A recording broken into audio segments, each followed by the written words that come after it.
Are there any one of you is a former seaman? Could you raise your hands? Former seaman or current seaman right now, just on a vacation? Okay, this seaman was a seaman for how many years? So do you think being a seaman is difficult? In your own perspective, do you think so? Yeah, I would agree to that as well, because before I met this platform of Freeway, I also want to become a seaman. But I tell you, being a seaman is very difficult. Away from your family for how many months, very exhausting work, no sleep, no day off and all. And while he was a seaman that time, he had this case, a very worst case, that almost took his life. So when he came back here in the Philippines, he went for a checkup and he found out that it is too late already. So meaning, she just accepted that maybe the fate is already beside him. Kumbaga, tinanggap na lang niya na baka oras na nga. But luckily, someone that he know very close to him offered the product to him. And then the moment he tried the product, his life turned around in a way that he didn't expect. In a way that it changes his life forever. So, that was the time that he became very interested in the product and also in doing the business of Freeway. Not because of the money, not because of the income, but he believes that this is an opportunity for him to share it as well to other people who needs it. And I tell you, when he goes up on the stage, once again, lend your ears to listen, because the way this person shares his story is very genuine, you know. But the question is, are you all ready and excited? So with all that being said, please help me all welcome and give a big round of applause for our Diamond 3-star Rolando Evangelista.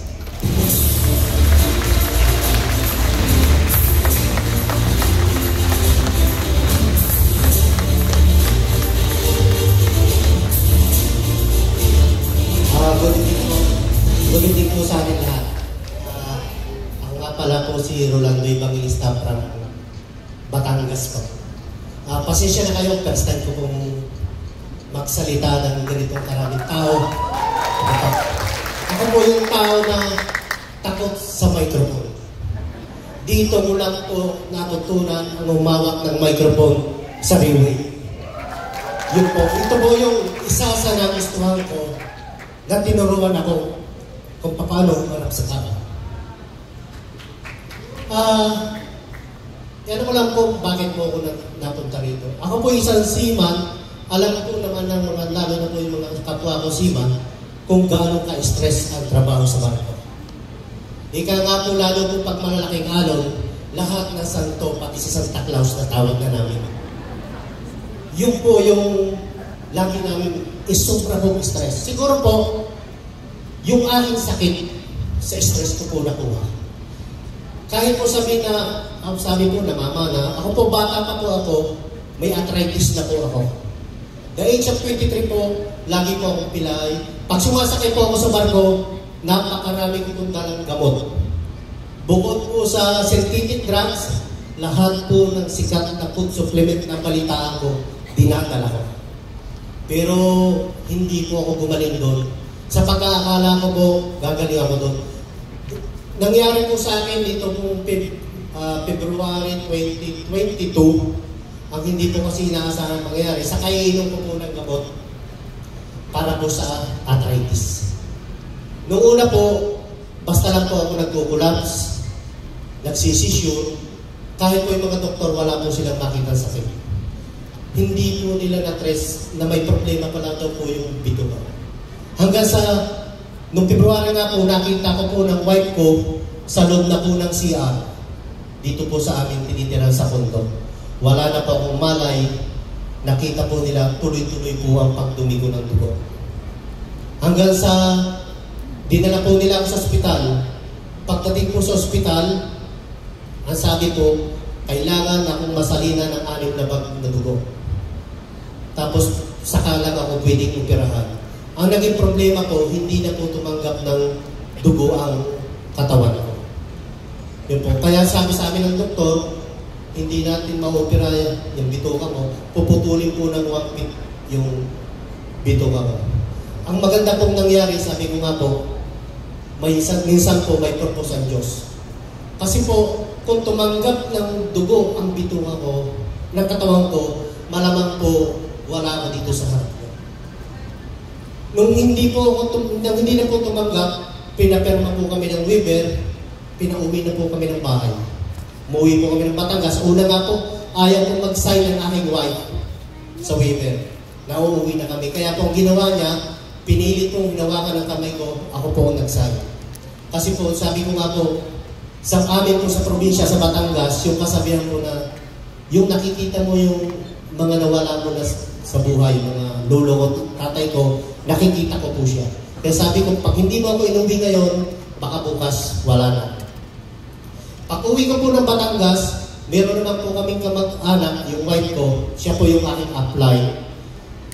Dumalaw po siya, binigyan po kami ng isang bote.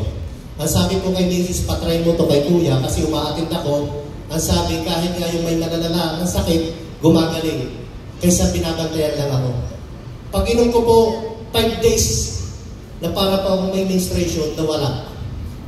Yun po. Hanggang sa tinuloy-tuloy ko pong Panginoon, bandang huli po, nung umokay na ako, tinipid ko isang bote, umabot po ng 20 days yung isang bote.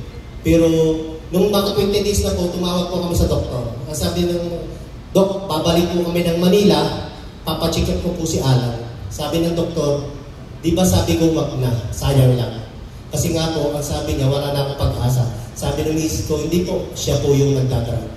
Kaya po nung makita niya ako ng personal na ako'y nagdadrive, ako naglalakad, para po nakakita ng multo yung doktor. Yun po. Hanggang sa, noong una po, hindi siya naniniwala. Chinik po niya ako, in-endoscopy, tinikampito ka, wala na pong problema. Yun po. Yun po ang dahilan kung bakit po ako napunta dito sa Freeway. Dahil kagaya ko nga po, isa pong seaman, nasabi ko nga po, minsan pala huwag tayo magagalit sa Diyos.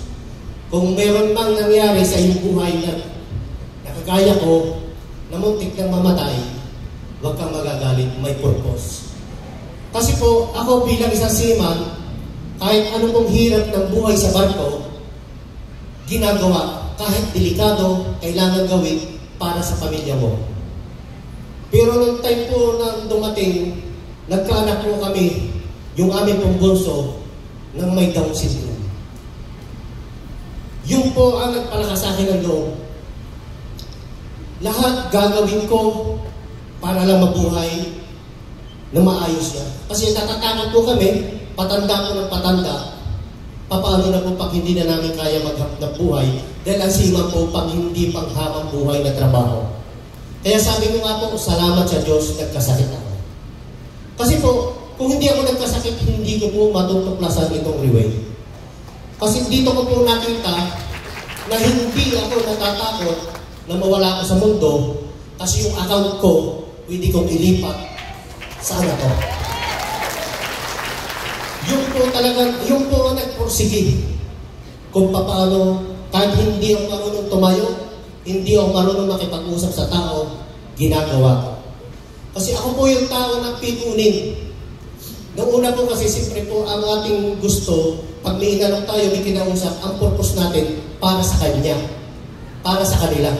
Minsan po, iniisip nila, pagkakatirahan mo sila. Ako po, pag gano'n, dati napipikon po ako.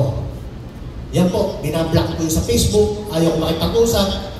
Nagagalit po sa akin yung wife ko, nag-aaway kami.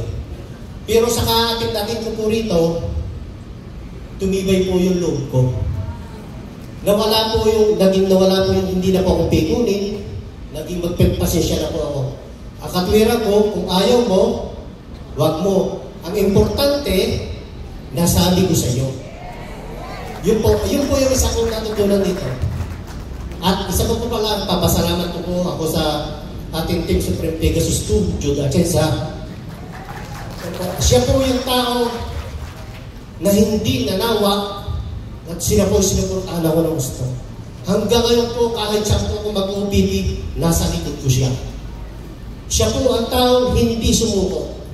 Kahit alam niya po hindi ako marunong magsalita, hindi marunong mag-English, sinuportahan niya ako. Dito ko lang po napatunayan, dito po sa Freeway, hindi pagalingan ng pagsasalita, hindi pagalingan ng pag-English, kung gusto mong marating ang ganitong posisyon. Opo. Doon ko po na natutunan na dapat pala matibay ang loob natin. Kung gusto mo tumibay ang loob natin, umatin po kayo ng ganito. Kasi pagka ang loob po natin ay nandito sa highway, kahit anong marites, kahit anong bagyo, hindi po tayo aalis sa kampaning ito. Handa po natin ipaglaban ito. Ako po isa doon. Nanguna po hindi ako ganon. Pero ngayon, pag may narinig po akong hindi maganda sa kampaning ito, isa na po ako sa nakikipaglaban. Kasi yung nabago po ang buhay ko. Kasi dati po ako seaman, malayo sa pamilya, pero ngayon ako po, lagi ko kasama ang pamilya. Yun po. Sabi ko nga po sa mga kamag-anak ko, kung kayo naman ipakalang-kalang lang, kwentuhan lang ng kwentuhan kung saan-saan, umatid po tayo ng dito. May mangyayari pa sa buhay natin. Kaysa yung pagkwentuhan natin yung kapitbahay na wala na nangyayari. Opo. Doon po sa mga kagaya ko po din, nakaupo lang natin dito, siguro po ako 6 months ako, attend lang din po ng attend. Kasi hindi ko po naiintindihan ito. Noong una po, lagi po sinasabi sa akin ni Tito Mundo na intindihin ko yung platform. Kasi sa amin po, sa barko, ang platform tuntungan. Kaya hindi ko po naiintindihan. Attend po ako ng attend. Hanggang bandang uli, naka-attend po ako. Ang sabi, doon ko po naiintindihan. Ah, ganun pala. Kaya po nung umpisa na, nagtuloy-tuloy niyo po ako. Hanggang sa ngayon po, kahit paano, tuloy po laki ng group ko. Kaya nga po, nagpapasalamat din po ako sa ating team Pegasus Monondo at sa kanyang may bahay. Kasi kung hindi po nila ako pinilit na makapagsalita ng microphone, wala po ako dito. Sila po yung nagporsige at pati po tinuturuan nila ako kung ano tama, kung paano magpalaki ng grupo, kung paano tamang pag-invite, paano tamang pag-follow up. Kasi nung una po, iba po yung follow up ko. Kumusta na? Kailan ka kukuha? Hindi, doon ko po na-realize na instead na kausapin ka, hindi na sinisin, ina-archive na. Ngayon, nung bandang huli po, naisip ko na dapat pala ang pag-follow up, invite mo lang sa ganito. Ibalita mo lang ang magandang nangyayari sa highway, lalaki ang grupo mo. Doon po, kaya natutunan ko hanggang ngayon po, malaki na po yung grupo ko. Kaya sa mga leader ko pong nandito, salamat po sa tiwala at sa pagsuporta niyo po sa akin. Marami pong salamat sa lahat-lahat. Basta po, nandito lang ako, handa rin tumulong sa inyo. Yun po. Di po, maraming salamat po.